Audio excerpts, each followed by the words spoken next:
All right, so on the screen right now is the agenda for our meeting this evening, and we'll do an overview of what to expect this evening, and then introductions of the project team, then provide information about what is a general plan, how does it relate to you, how to review the draft elements that are posted online. There's an online website feature where you can type comments directly into a portal.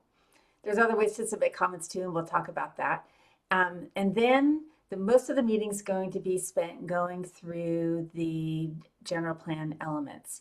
And what the team is going to do is to focus on those aspects of the elements that have been updated and refreshed. We'll then just close up with, wrap up with talking about some next steps for the general plan update. I want to let you know that we have a note taker with us this evening, and we'll be capturing all of your comments and your questions that you provide this evening. Anything that you submit in the Q&A portal, which I'll explain in a minute, will get captured. So I just want you to be assured that all the input that you provide this evening will be captured and then provided in a summary, just like you've seen throughout this process for other community meetings and other engagement. We'll go to the next slide. This slide shows our objectives for the meeting this evening, and they are to build a foundation of knowledge about the general plan process and how this planning process impacts the community. Another objective is to share the proposed updates to each element and how community input was considered and included in drafting those updates. And then importantly is to solicit input on the draft elements. This slide has our guides for productive discussions. So the most important thing is we need your input. So each of you who are here, you have a perspective to share, you have knowledge to share, so please participate and provide your comments and questions as we go through the meeting this evening. Another important guide is when others are speaking, even if they have a different perspective than yours, it's helpful to listen for understanding. That's one of the benefits of a community meeting like this, is to get to hear from other people in your community. To make sure that we have time for everyone to participate, we ask that when you're commenting or asking a question that you keep it to 2 minutes or less, and that makes sure that everyone gets a chance to jump in who wants to do so. And then be courteous and respectful of differences. And we'll go to the next slide. We are going to use the polling in the Zoom platform. It's really easy. Like, you don't have to pull out your cell phone and connect to anything. The questions are going to just come up on your screen, and you'll be able to just point and click in order to respond. So we have a starter question just to familiarize ourselves and orient ourselves to the polling questions. And the question is, what is your favorite fall activity? So you can just go through and click on the one that is your favorite. So we have pumpkin patches, apple pie and pumpkin pie, Halloween, the change of the weather, still enjoying the beach, and time with family and friends.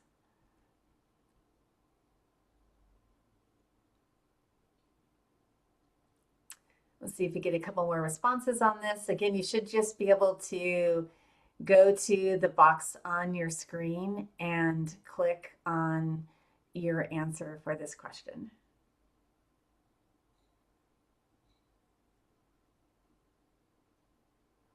Okay, Taylor, I think we can wrap it up.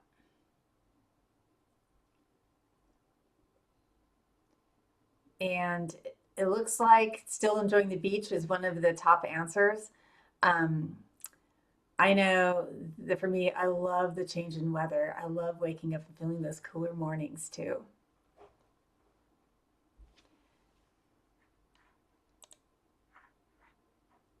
All right, so let's keep moving. And I now want to introduce you to the project team.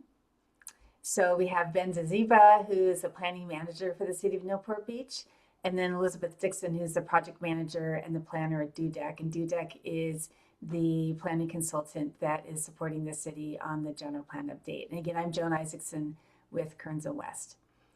And I just thought it'd be fun, Elizabeth and Ben, if you could share your answer to that question before we move on. So, Elizabeth, what was your answer to that question? Well, I have a sweet tooth, so I look forward to all the pies and different desserts for the Oh, yeah, season. yes. Ben?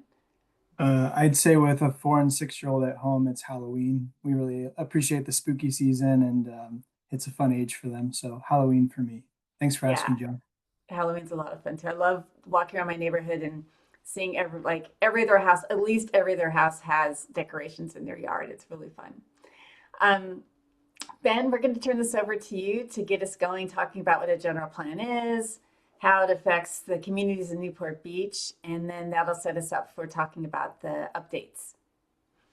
Great, thanks, Joan. Yeah, I wanted to go ahead and start with the acknowledgments slide. I think although there's three of us pictured on the slide as this evening's presenters, um, it's really important to note that the General Plan Advisory Committee, which is a council-appointed committee, currently having 24 members, formerly having 30. You'll see some of the past members noted on the right, has provided invaluable feedback and guidance on this general plan update and its refresh of policies and goals, and has been given a very important job of representing the community. And so I just want to take the time to note that this has been a really community-facing, community-led process with a lot of very intimate participation from the members listed in the General Plan Advisory Committee, as well as the General Plan Update Steering Committee. We do have a few members of the General Plan Advisory Committee in attendance, as well as some newer names or new faces to the process. So I wanted to just express appreciation to everyone on this slide. And we really could not be to the point we are at with the general plan elements without the participation of the individuals we see on the screen. So just wanted to go ahead and give a shameless shout out to the General Plan Advisory Committee and the Steering Committee, as well as our talented consultant team on this call. So with that, we can go ahead and move along. I kind of touched on this, but how did we get here? And I know, again, there are some in the room who've been following, but we've really been facing the community with public meetings. We've had more than 50 of them between the steering committee, the advisory committee, and the various subcommittees of the General Plan Advisory Committee. Those subcommittees were formed to efficiently review the various elements to make sure that we can be productive. There's obviously a lot to go through. So in order to stay productive, the subcommittees were formed to report back to the General Plan Advisory Committee and to report findings as far as what should be refreshed within each respective element. We've hosted pop-up events, and those are, as you see, sort of pictured on the bottom of the slide there. Consultants and city staff had booths at events primarily in 2024 to solicit input from the community regarding several, what do you value? What's an opportunity for change? What's something that you love about Newport Beach? So starting with the visioning process through those pop-up events, and then sort of honing in on certain ideas to facilitate a future of Newport Beach that meets the vision with the 4 community workshops where we dove into ideas to support each element. It's important to note that we have a project website, which some of you or most of you probably have visited if you were here. But the hope is that if you have not visited that website yet and you happen to hear about the meeting somewhere else or you found the link elsewhere, we would like to point your attention to that project website, which will be shared later on in the presentation. As you'll see, we've had over 12,000 unique visitors, and that's largely from the, thank you, Taylor, for sharing the link. That's largely from a big reach that we've had through the city manager's newsletter, Stu News, paid advertisements in the Daily Pilot, email blasts, and social media, working with the city's public information manager. So we've done our very best to get out into the community. We've done multiple different outreach events in phase 1 and phase 2 that really informed where we are today. So I think that's important context to share that, again, we wouldn't have the draft elements we have today without the input of the GPAC, the steering committee, and the community. That's completely integral to what we were presenting, and we wouldn't be here without that. So I just want to keep reinforcing that. Next slide. All right, so the general plan. I know this is going to bore some of you who are in here because you've heard this before. But for those who are viewing this on a recorded version, general plan, in summary, is really a framework for decision making. It includes goals that help the city set what it values for the future to make sure that the city can uphold its program of excellence and that can stay steadfast through 2050, which is the horizon of this current general plan. It includes programs that help the city staff with direction from council determine how to carry out the actions needed to achieve those goals. And for the purpose of this presentation, it's important to note that a general plan is divided into elements or chapters that cover a variety of topics. The city of Newport Beach has 10 elements in its general plan. Next slide. So as I alluded to, there are 10 elements. 8 of them are currently being evaluated and have been drafted in collaboration with the GPAC, the steering committee, and the community. I do want to note that you'll see an asterisk on noise. That element was added as a later part of the program and is still being drafted. However, the noise subcommittee chaired by GPAC member Mr. Mosier has come a long way and is preparing to share the draft with the General Plan Advisory Committee. That will be available online very soon. The balance of these elements that are not in the rectangle are currently available on the city's website for review. The housing and circulation elements that you see in the rectangle have already been updated. The housing element was updated, and I'm sure most of you have heard about the housing element for the city of Newport Beach. That was updated in 2022 to comply with the state mandated deadlines. And the circulation element was updated alongside that to incorporate state mandates such as complete streets, which is basically a complete street system that has accommodations for all users. Next slide. Oop, too fast. All right. So I've kind of alluded to this already, but the general plan is used by everyone. And what I mean by that is it's used by everyone, but at different levels of detail. The city council can use the general plan to guide its decision making as a compass looking to the future. What decision aligns with the vision of Newport Beach for 2050? City staff like me use it all the time to reference as a guide for the city's priorities. And in my realm, which is planning and zoning, looking at land use decisions, we look to the general plan for support on how to analyze or review discretionary entitlement applications, just to give you sort of a practical understanding of how city staff would use that. Candidly, the current general plan, I did not mention this earlier, but is about 700 pages and it's filled with narrative, fluffy text. One big directive of this general plan update is to streamline the general plan, really tease out the goals and policies, but still provide the context of how those goals and policies came about, but ultimately resulting in an online general plan that is completely searchable. You can search any key term and it'll bring up every goal and policy or instance of that word throughout the general plan.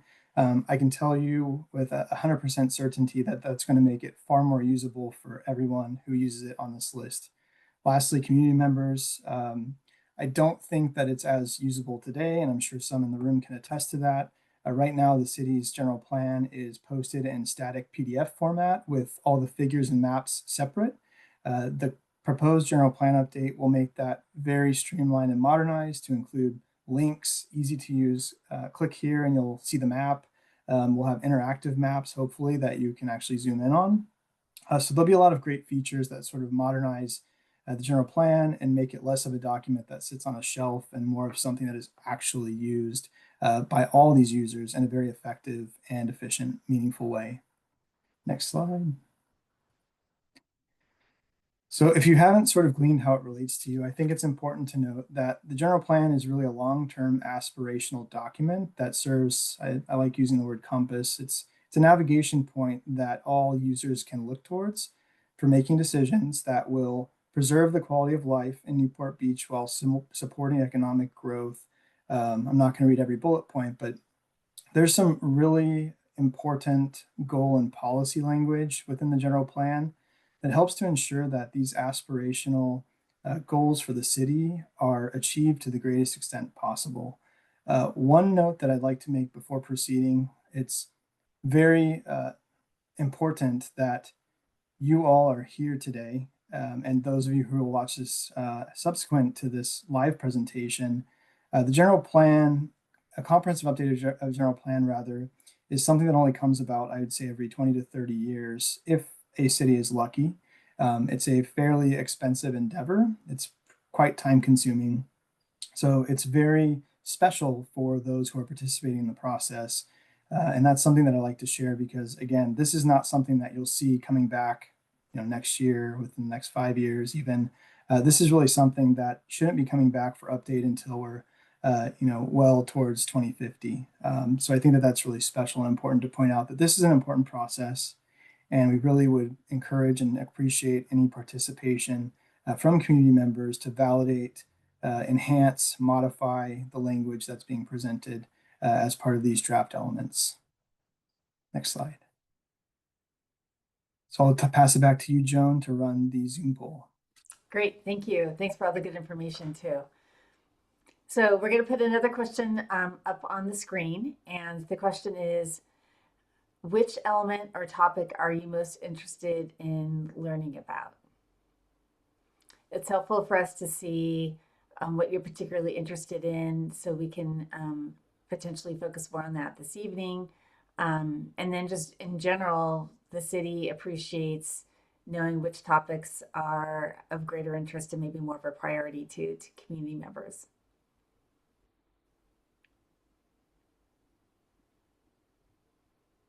So we got a couple of answers so far. We'll give it another moment.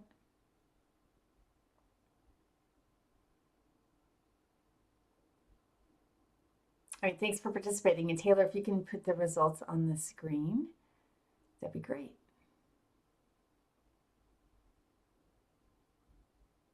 Okay, so the natural resources element is identified as one of being of great interest, and then also the safety element and the land use element. So we'll be talking about all of the elements tonight, but we can make sure to spend time on those three in particular. Thank you for participating in that.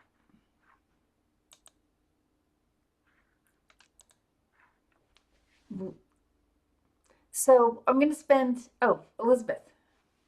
Yeah, I'll hop I'll in turn it over here. to you. We're going to talk a little bit about the review process itself. And next slide, please. I just wanted to highlight that we are going to go through all of the elements tonight, and we're going to take pauses as we go through the elements. But we do have an opportunity for you to participate online. So you may find tonight we're just really going through the highlights, and we're going to take opportunities here. But online, you may find that you need more time to review the plans in detail. So we have the online portal, and Taylor has shared that link within the chat, and you'll be able to go through each of the elements. We have PDFs of the elements, and we also have all of the goals listed out, and you'll be able to provide as many comments as you like, individual comments on each of those. And next slide. And just a little bit of context here. This is kind of laying out the process. So as you look at each of the elements on the website, you'll have a drop down, and it will have you select which element that you are commenting on, and you can provide the comment there. And apologies, Joan, I did unmute, but I don't know if you want to add anything else to this. No, I think you got it. So I just will reinforce that the way to the place to add your comments is you're going to scroll down the page a little bit, and where it says add your comments, when you get there, there's a box, and the box is shown on the right side of your screen where you can click on specific elements, and then that will pop open boxes for you to fill out comments for those elements. And of course, you can enter comments for one element or for all of them.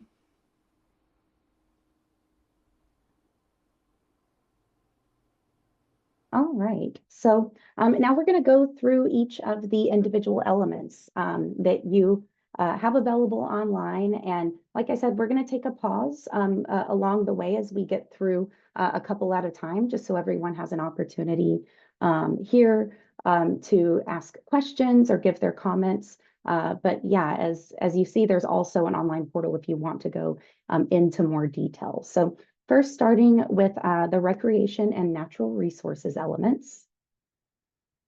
So through our outreach and engagement, we have heard a lot on both recreation and natural resources. This list is not entirely inclusive of everything that we heard. These are just some of the key highlights that we heard along the way. So there's a desire to improve local parks and create more opportunities for dog parks. More investment in community amenities, recreation and sports facilities, and community-oriented spaces.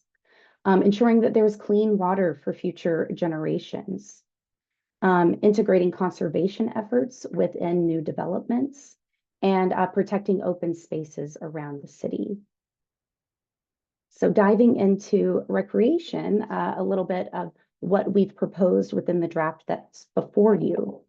The recreation element itself, it guides the provision of parks and recreation facilities in a manner that is for both current and future populations. So one thing to consider is that the general plan, we are looking to the year 2050. So the recreation element addresses parks and recreation facilities and programs, coastal recreation, public access, and more.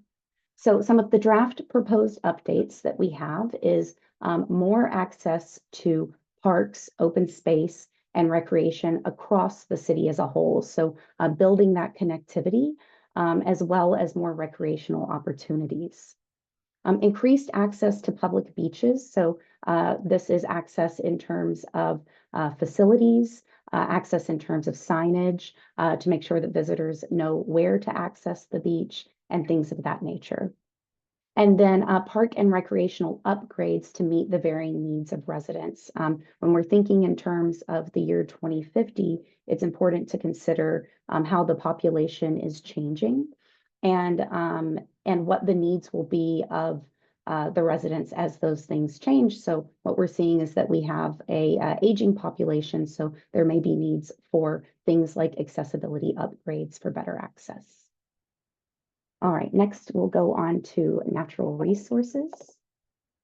Perfect. And the natural resources element, it guides the conservation, protection, and use of natural resources. And when we say natural resources, this includes things like air quality, biological resources, and water, which was mentioned in the what we heard. And when we think of terms of water, we're thinking of recreational waters, but also drinking water. So both of those things. So some of the draft updates that are proposed include an enhanced focus on clean energy alternatives. There's been a lot of emphasis from the community that we've heard, really wanting to make sure that the general plan is addressing emerging technologies as they come along. Planning for sea level rise, habitat and wildlife connectivity to make sure that the local wildlife has opportunity to migrate. Preparing for the transition away from oil and gas where appropriate. So this is really just making sure that we are changing as those needs arise without rushing things. And then prioritizing a clean and healthy natural environment. Elizabeth, right, can I so- interject something real fast? Yeah, I'm sorry. please. I'm sorry to do that. I just want to, for those in attendance, I wanted to kind of provide a through line, as touched on earlier. The General Plan Advisory Committee has been really important for this process. And so while these proposed updates are sort of summarized here, I think it's important that we point out the direct influence of the GPAC and its subcommittees. For example, on the preparing for transition away from oil and gas where appropriate, the original drafts talked a lot about electrification, But the GPAC and the subcommittees had very direct feedback that maybe electrification is too nearsighted and that perhaps electrification is not going to be all the rage, in the next 5 to 10 years, and we need to shift away from electrification. So again, thinking ahead to 2050, I really appreciated the foresight of the advisory committee to flag that as a potential issue and to afterwards provide input on how the language should change to be a little bit more flexible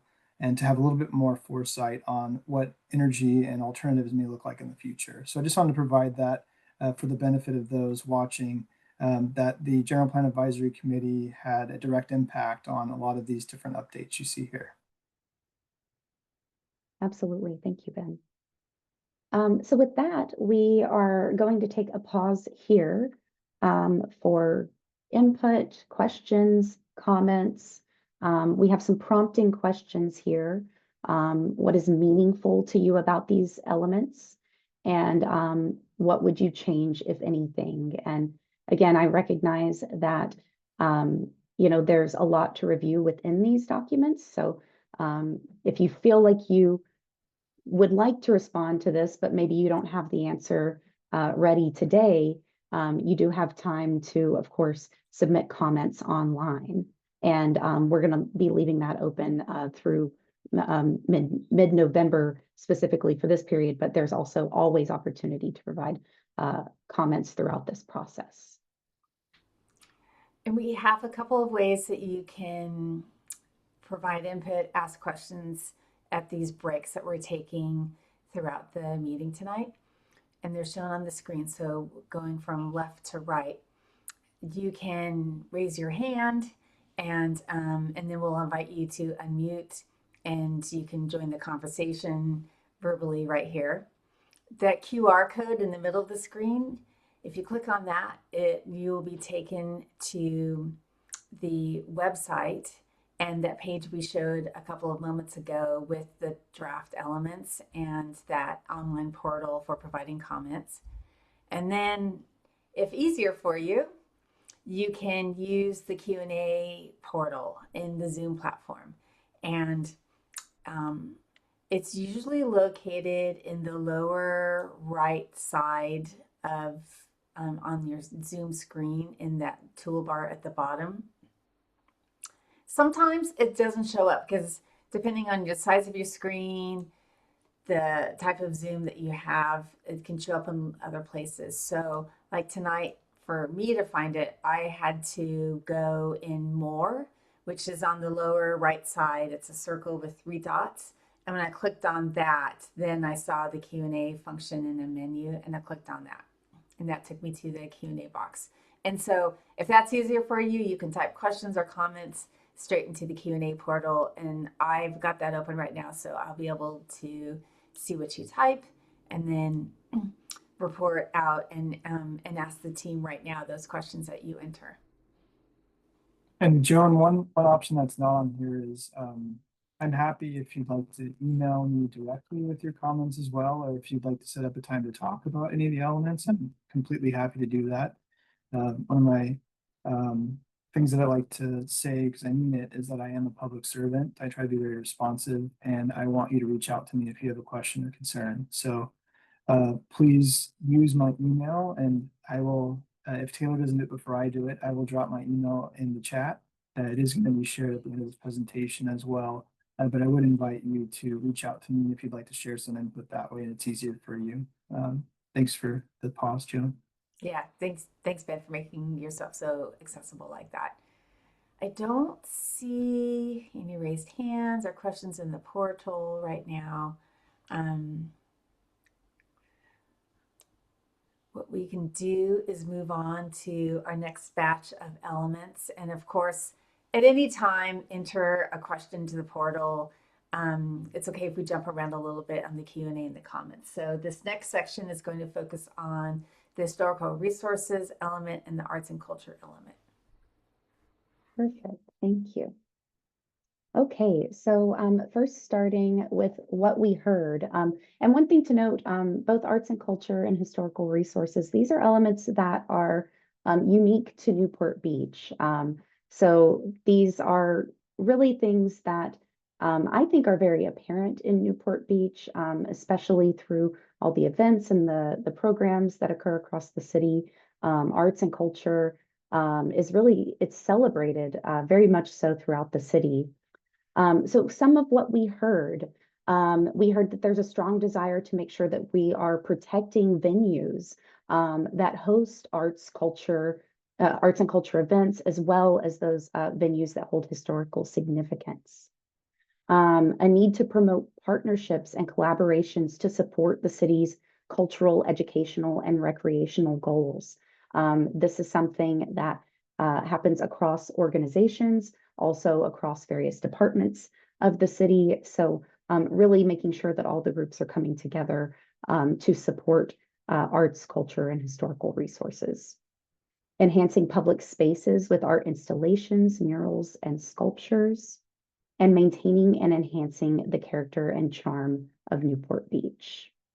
So starting with the arts and culture element itself, just a little highlight, this element provides a framework to maintain Newport Beach as an attractive and supportive environment for artistic expression and culture activities and events that foster a sense of community, and maintaining and really enhancing that as well.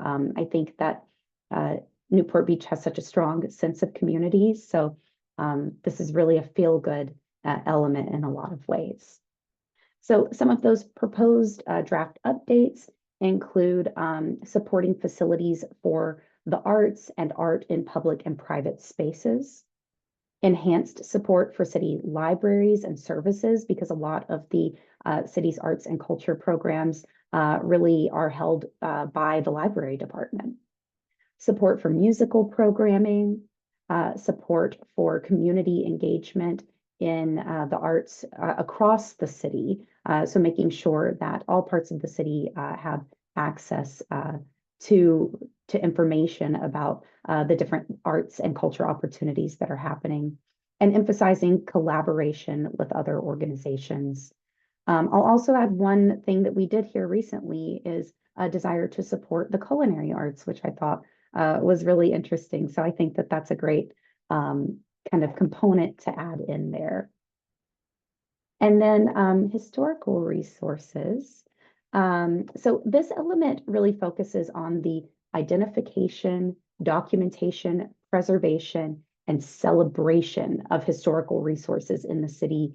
And this is really for the purpose of preserving local character, culture, and identity. So very much related to the arts and culture element, but this is for those sites, those structures, places that have that historical significance. So some of the proposed draft updates include a celebration of historical resources to really bring in the community, but also bring in those who might be here for kind of historical tourism. Enhancing outreach, education, and interpretation of Newport Beach's history through signage, partnerships, walking tours, and school programs. So again, you see that with arts and culture, the programming, we want to see more of that for historical resources as well. And then the consideration of a legacy business program. This is a really creative idea that we heard from some of the GPAC members wanting to recognize those businesses in Newport Beach that have been around for a long time and really help represent some of the identity of Newport Beach. So we're going to take another pause with these. And even if you don't have a question, even if you don't have any specific changes that you're looking for, maybe there's something that you really love about this that you want to share with the group, or maybe there's a specific event that takes place in Newport Beach that really helps you connect to your community that you'd like to share with the group.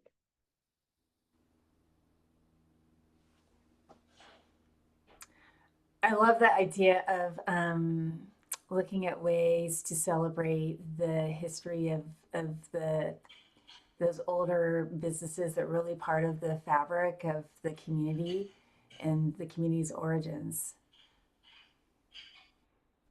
My husband just met someone they both have grandparents who grew up in the same town, and they were able like to make a connection over the mechanic shop that one of the sets of grandparents owned.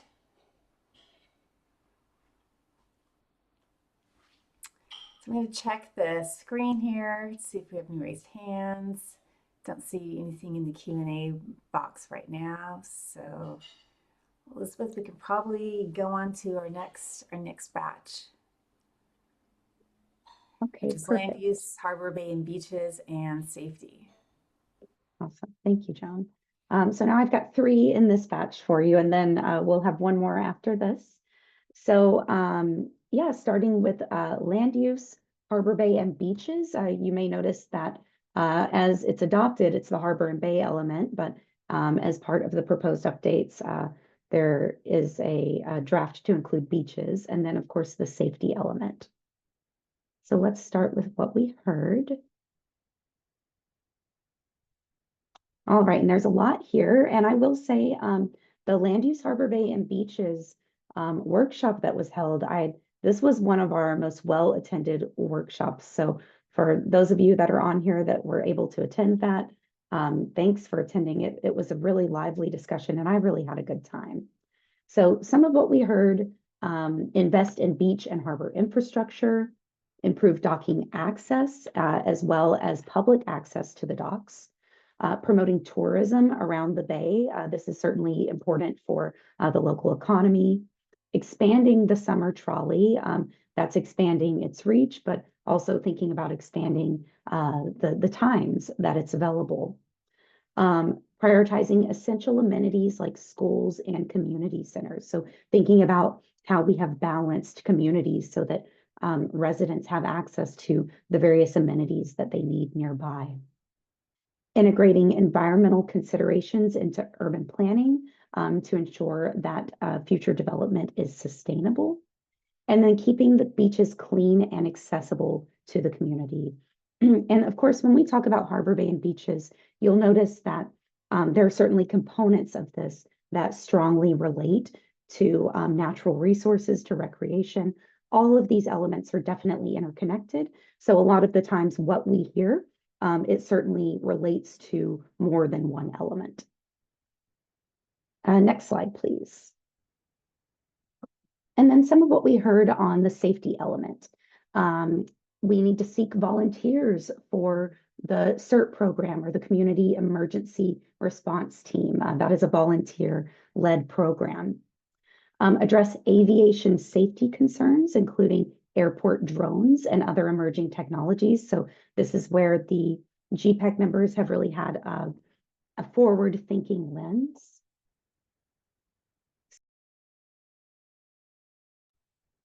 Invest in safety infrastructure for biking, walking, and swimming. Especially when you think in terms of tourist season, making sure that there's adequate infrastructure and information available for tourists on kind of how to respond to various safety needs. Expanding communication infrastructure for emergencies. So when an emergency does occur, communication is key, and making sure that people know how to respond is really important. And having that infrastructure in place is a key component of that. And then offering community training and education regarding potential hazard risks in local neighborhoods. And that does tie and go really hand in hand with that CERT program. But there is opportunity for training and education beyond that. All right, so next slide, please. So starting with the land use element, the land use element guides growth, the preservation of land, location and intensity of development, and neighborhood design and defining characteristics. One of the things I do want to note for the draft proposed updates is that no changes to land uses have been proposed through this effort. The kind of summary of the draft proposed updates includes consolidation of the elements. So Ben did mention that the general plan as it's currently adopted is over 700 pages. And I would say that the land use element is one of the most complex elements. And one of the efforts was really to kind of restructure, reorganize that so it's a more user-friendly document. We have increased emphasis on balanced communities. And this is really making sure that as future development does come into place, that there's future compatible development to go hand in hand with that to make sure that residents do have access to the things that they need, things like schools, grocery stores, things like that. Improved tracking and transparency of development activity. This is something that certainly aligns with the GPAC and the community and the city's desire to really have a future thinking general plan and think about emerging technologies. And this draft will help the city improve its own development activity tracking. And then align updates to city plans and processes with the community vision. And one of the things that we haven't gone over in detail, but there is also a draft vision statement that is available online for review. Elizabeth, before we move on from land use Mhm. element, I kind of want to take a moment to just mention one component with regard to creating balanced communities. I think one thing that is very prevalent from outreach, not just for this general plan update, but the housing element update even beforehand, was a discussion of a real need to develop a specific plan for the airport area. Given the change that's happening within the city's boundaries and adjacent to Irvine and others, it has been pointed out by community members, by members on the GPAC, that it's very critical to have a specific plan that properly plans the airport area to ensure that it is balanced in terms of how it is developed, making sure that it has the resident serving commercial that it should have, making sure that it has parks, open space, and importantly, adequate infrastructure. So there is direct policy support proposed in the general plan update to directly allow and provide a framework for staff to pursue a specific plan development for the airport area. So I just, again, wanted to point out an element or a component of this element, rather, that was directly influenced by the General Plan Advisory Committee and the broader community. Perfect. Thank you, Ben. All right, so Harbor Bay and beaches.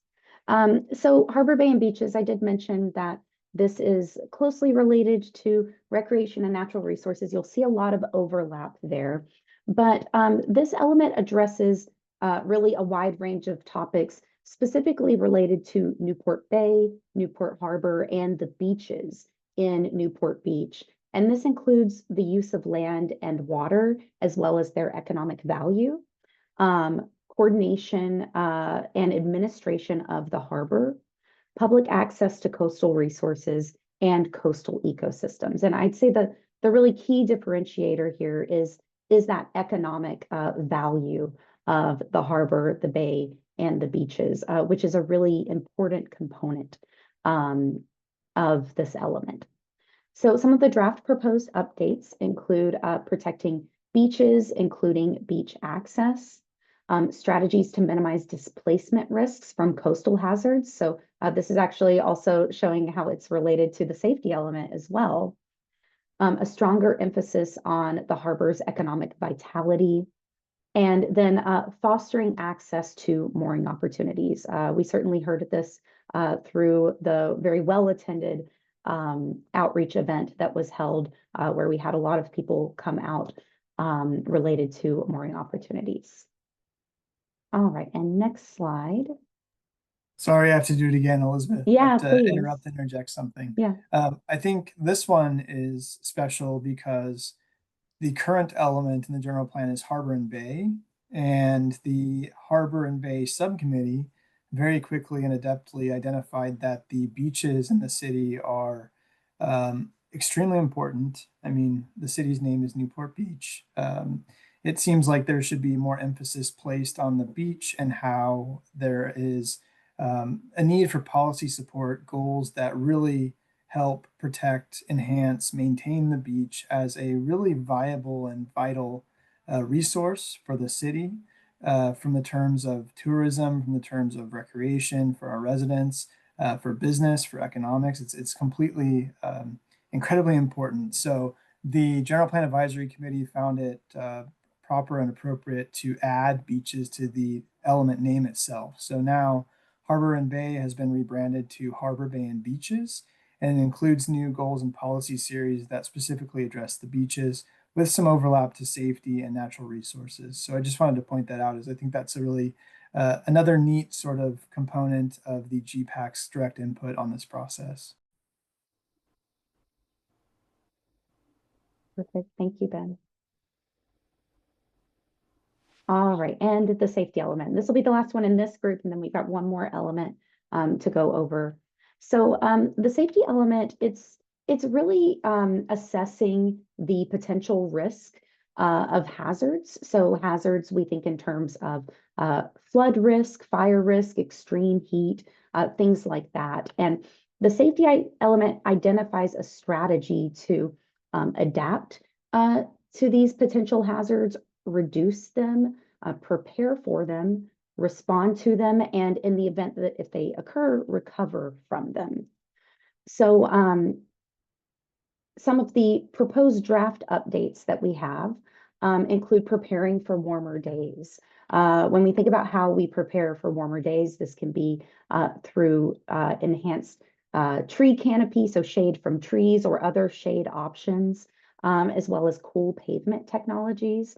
I know just earlier this week, we heard another comment about making sure that there's an identified tree palette to be sure that trees that are being planted aren't highly flammable or aren't necessarily causing more of a fire hazard. Planning for coastal resilience. This includes planning for sea level rise. So when we think about coastal resilience, we think about a number of things. We think about, king tides and flooding, as well as loss of sand in the beaches themselves. The consideration of non-automobile options for evacuation. So when we think of those residents that are on some of the islands there, we want to make sure that we're providing opportunities for evacuation that is not exclusive to automobiles. There are updated fire hazard maps. So this has actually been done through the state. And then also addressing aviation hazards. So aviation hazards, we've of course addressed in other elements, and we will address also in the next one, but the safety element is one such element where this is addressed. All right, so we will take another pause here. Thanks to the two of you again. So again, we can use the raise hand function. You can type questions in the Q&A box. I'll say that I was at the workshop where community members were talking about safety, and the question about evacuation routes came up and the need for awareness of evacuation routes. And that discussion really changed my perspective and has led me to think a lot differently about how important it is in communities to know about evacuation routes and how they're planned. And so I'll never forget that workshop because it really opened my eyes to how important that topic is, thanks to community members like you. So I do want to report that Virginia Andrews Elmore, thank you for for your comment you typed in chat. And this was about the historical resources element. And you provided the comment that the city needs to develop a program to educate on the history of Indian influence. And Joan, if I may, I appreciate that comment, and wanted to just address that through this update, that's actually something that is being proposed in the historical resources element. There is a goal, HR 5, which is simply to celebrate tribal cultural resources, and includes with it a policy suite of 3 different policies that make sure the city continues to comply with the California Environmental Quality Act's requirements for engaging the tribes, but also to ensure that we are considering and celebrating the foundational history in public spaces as appropriate for the tribes that sort of preceded us in the Newport Beach area. So I just wanted to point out for the recorded version and for Jenny's benefit that the celebration of tribal cultural resources is actually very prevalent in the proposed draft. Thanks for jumping in, Ben. All right, I don't see any hands raised or any other questions, but if other questions come up or comments, just type them into the Q&A and of course raise your hand. And we have one more module for sharing information about our updates, which is the noise element. All right, and Ben did mention the noise element. This is one that was added to this process just this year. So this one is trailing behind a little bit. But so I guess for a little bit of context, this wasn't included in our pop-up outreach and our workshops that took place mostly last year. But I did also want to add that the noise element was recently updated as part of the housing element implementation program. So the work that we're doing to further amend the noise element is really just further assessing needed policy revisions and additional analysis for the noise element itself. So next slide, please. So the noise element identifies noise-sensitive land uses and noise sources and defines areas of noise impact to include noise control in the planning process to maintain compatibility between land use and noise levels, ultimately protecting residents from excessive noise. So what we're proposing to refresh this element is updated noise measurements and maps. So we have those drafted. Policy clarification and cleanup. We've been working with the subcommittee, and there are just a few things that kind of needed a little bit more clarity, and making sure that things are consistent with the city's existing regulations.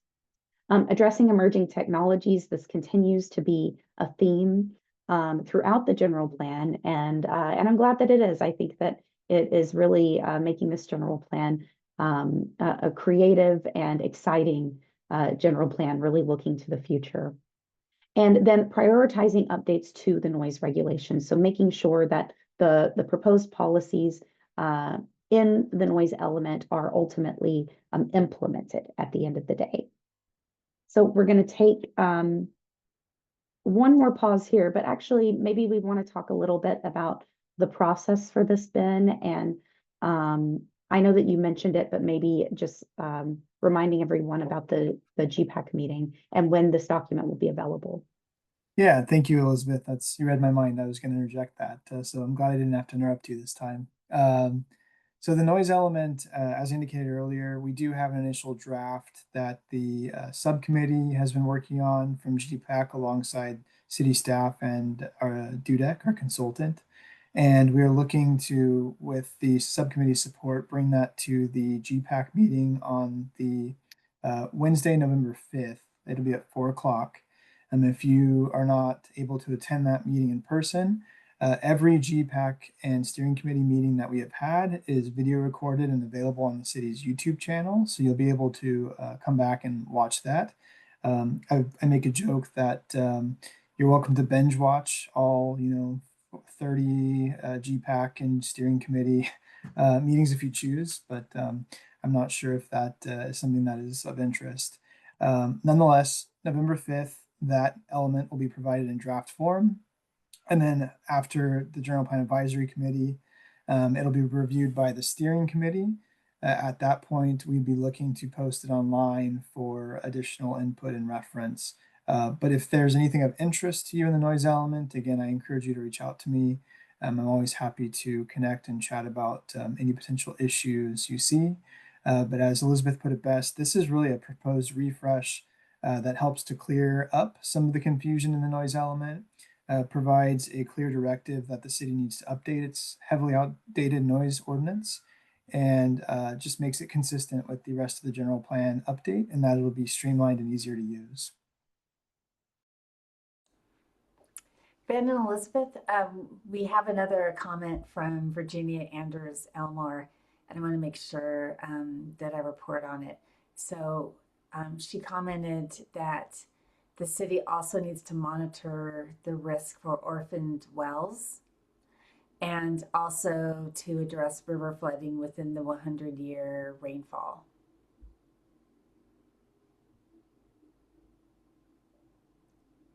I appreciate the comments. I think that there are goals and policies in place within the natural resources element as well as the safety element that sort of touch on both of those issues.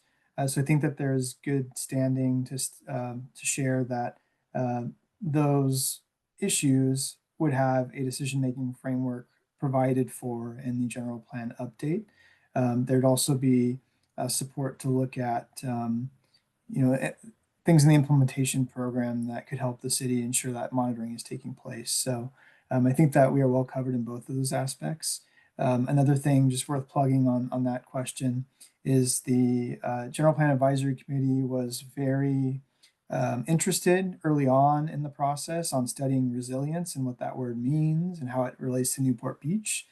So I think resilience has a lot of different aspects that apply to it, one including maybe protection from orphaned oil wells, as Jenny coined it there, as well as the 100-year flood.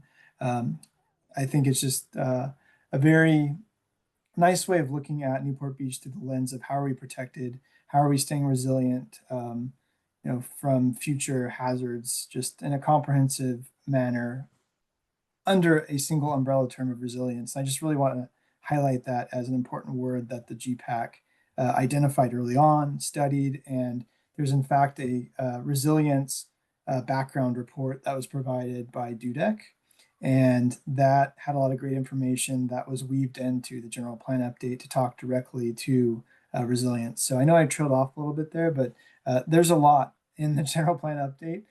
So I would be surprised if certain components are not addressed, but that's what we're here for, is we're here to kind of hear what may be missing. So thank you, Jenny, again for that question and comment. Ben, your tidbits about how the input and the discussions have informed the general plan may lead people to that binge watching of those 30 advisory committee meetings. Maybe. Thanks, Joan. Okay, so I'm looking just to check, see if we have any more additional comments or questions. I'll keep watching the box. And we just also want to take a moment to open this up. Any question you have about the general plan process, any of the elements, any of the technical reports, we want to make sure to just take this pause right now to make sure we capture any additional input or questions.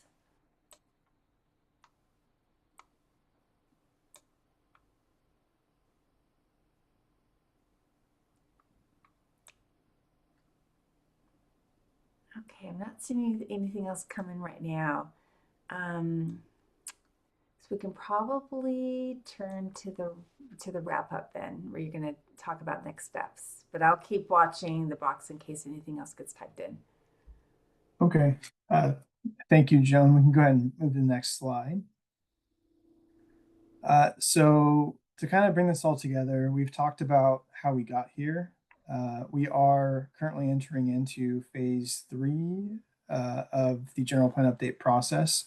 We've sort of simplified it into 4 different phases. It's largely front-loaded in as much as a lot of the outreach engagement has occurred through the background analysis and visioning component, as well as the policy development and actually generating the general plan amendment text, which, as we've been alluding to this evening, again, I'd stress that 7 of the 8 elements under review are currently available online in their full editorialized format, including goals and policies, as well as the supporting text that as far as how each policy or goal is relevant to Newport Beach. Beyond the page that is being advertised here, there is a robust document library with resources like existing conditions and background analysis reports, which have been referenced sort of throughout the presentation one way or another. But really, the virtual open house this evening that is being recorded and will hopefully be watched subsequent to the live portion in conjunction with the in-person open house that took place yesterday. Those are largely the wrap up of the formal community outreach events of the general plan update. I want to, however, caveat that with the idea that, again, the General Plan Advisory Committee is still actively meeting, the Steering Committee is still actively meeting. Those are Brown Act meetings, and in layman's terms, just means that there's more work that goes into setting those meetings up. You need to prepare agendas, we have minutes, we have video recordings. Again, that's all available. So if any of this piques your interest, I would advise you to, again, you can reach out to me, you can attend a General Plan Advisory Committee meeting. We will be also visiting the city's boards, commissions, and committees for consideration of support on these elements moving forward. You can look for those probably to start happening later this year or more likely early next year. Ultimately going to bring the draft elements once we've kind of wrapped up our first round of comments here, revising the drafts based on all of the comments received. We've received comments from the community members so far. We've received comments from GPAC members. We've received comments from city boards, commissions, and committees. Taking all those together, wrapping them up, and doing one comprehensive revision, and bringing that draft back to the General Plan Advisory Committee probably in January for review. So there's still time if you can't make the November 17th deadline for providing your comments. There's still a chance to provide input. If you're concerned about something or see something missing, I definitely encourage you to reach out sooner than later. But do know that this is not sort of the last bite of the apple, so to speak, this evening. There's plenty more opportunity to participate ahead, and would just invite you to start getting connected. Elizabeth, did I miss anything as far as next steps that you can think of? I just want to make sure I'm not missing anything here. No, I think that's all great. Yeah, I mean, like you said, we're going to continue to accept comments, but we certainly would appreciate comments on this draft version by November 17th. And yeah, I know we've got a lot of work ahead of us, so we just really appreciate everyone who has been participating in this process, and we appreciate, in advance all the comments that we receive, because it really is making this a great document for the city.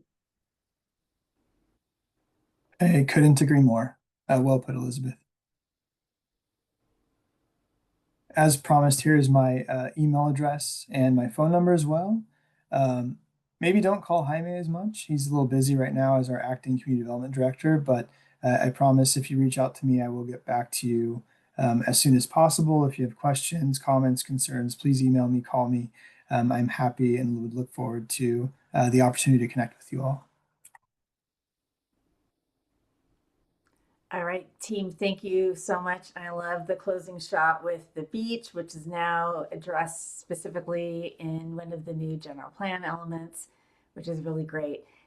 Thank you for letting me share the evening with you. I was glad to be back in a community meeting, and congratulations on the progress that you've made thus far. Thank you and have a great evening.